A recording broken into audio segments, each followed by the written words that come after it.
काम करेगा। सर आप तो कांग्रेस का जोर जिताऊ और टिकाऊ उम्मीदवारों पर है और पार्टी का कहना है कि उसके तमाम नेता भारी जनाधार वाले हैं और उनकी पूर्ण बहुमत के साथ सरकार बन रही है।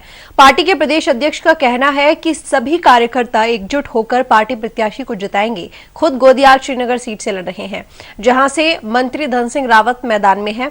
और इस बीच ऋषिकेश विधानसभा से शूरवीर सिंह सजवान ने पार्टी के अधिकृत प्रत्याशी का विरोध करते हुए कहा कि पार्टी ने जो सूची आलाकमान को फाइनल करने के लिए भेजी थी उसमें पूरी सच्चाई नहीं थी। लीडर है आप कांग्रेस के, किस नजरिए से आप देख पा रहे हैं पूरा टिकटों पक्ष में पूरे राज्य में अच्छा माहौल है।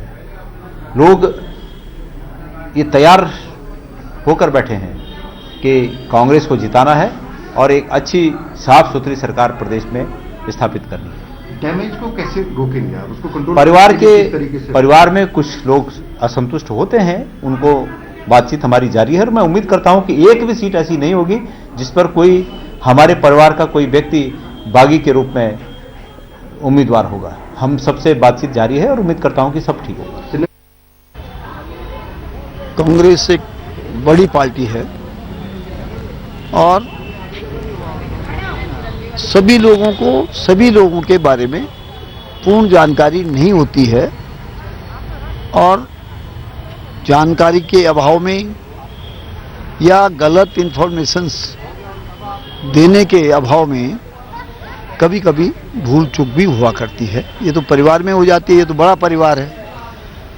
तो मुझे उम्मीद ये है, हम तो आशावान लोग हैं और उम्मीद ये है कि भूल चूक दूर होगी और कांग्रेस निश्चित सरकार बनाएगी। तो श्रीनिवास पंत इस वक्त हमारे साथ में जुड़े हुए ज्यादा जानकारी के साथ। श्रीनिवास, देखिए विरोध के जो स्वर है लगातार पार्टी में उठ रहे हैं, जिस तरीके से ये जो 11 प्रत्याशियों की लिस्ट आई थी इसके बाद से, और अब उसको होल्ड कर दिया गया है, अब आगे क्या? बिल्कुल रितु, देखिए कांग्रेस के अगर मैं पूरे अपडेट की बात करूं, आज के दिन भर तक जो अपडेट है, कुछ देर पहले उत्तराखंड के पूर्व मुख्यमंत्री और चुनाव संचालन समिति के अध्यक्ष के तौर पर हरीश रावत, प्रदेश अध्यक्ष के तौर पर गणेश गुजराल और नेता प्रतिपक्ष के तौर पर प्रीतम सिंह, तीनों एक होटल में जाते हैं, बैठते हैं।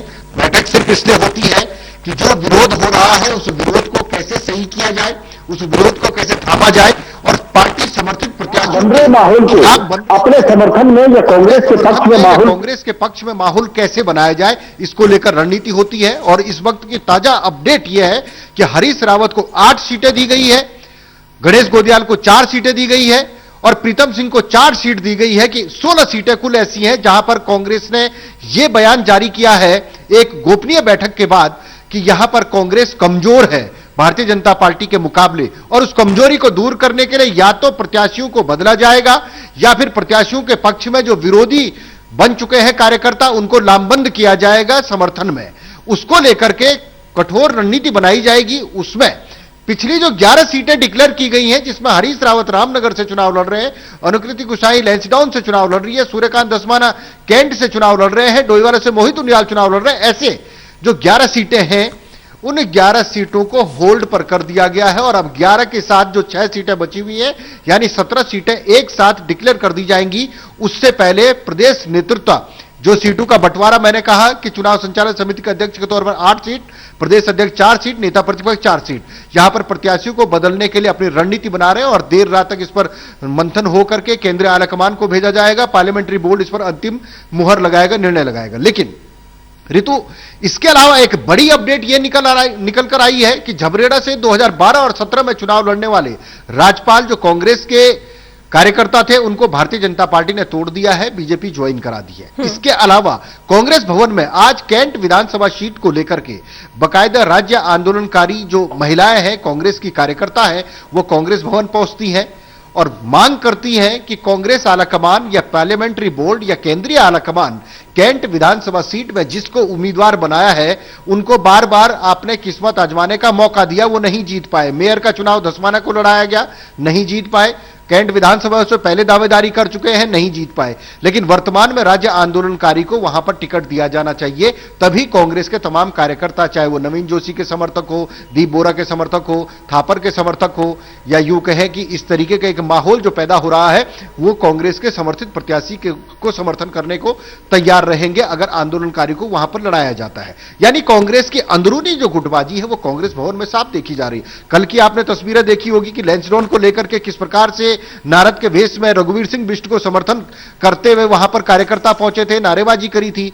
आज भी महिलाएं वहां पर पहुंची और अपना विरोध प्रदेश अध्यक्ष के सामने या यूं कहे नेता प्रतिपक्ष के सामने, कांग्रेस के बड़े नेताओं के सामने रखा है। तो यह कांग्रेस की तमाम सीटों पर मंथन चल रहा है और सबसे बड़ा अपडेट यही है कि अब 16 प्रत्याशी यानी 11 पुरानी सीटें और 6 नए प्रत्याशी बड़े दमखम के साथ मैदान में लाए जाएंगे। जहां पर टिकट बांटे गए हैं, कुछ टिकट काटे जाएंगे, वहां प्रत्याशियों को चेंज करने की रणनीति पूरी कांग्रेस की तरफ से तैयार की जा रही है। ऋतु बिल्कुल श्रीनिवास, लेकिन देखें हम तो हरीश रावत एक बड़ा नाम है पार्टी में। श्रीनिवास पंत, मैं आपसे ये भी जानना चाहूंगी, जैसे अगर इससे पहले हम देखें उनकी बात की आपने, धस्माना की, सूर्यकांत धस्माना, ये भी एक बड़ा नाम है।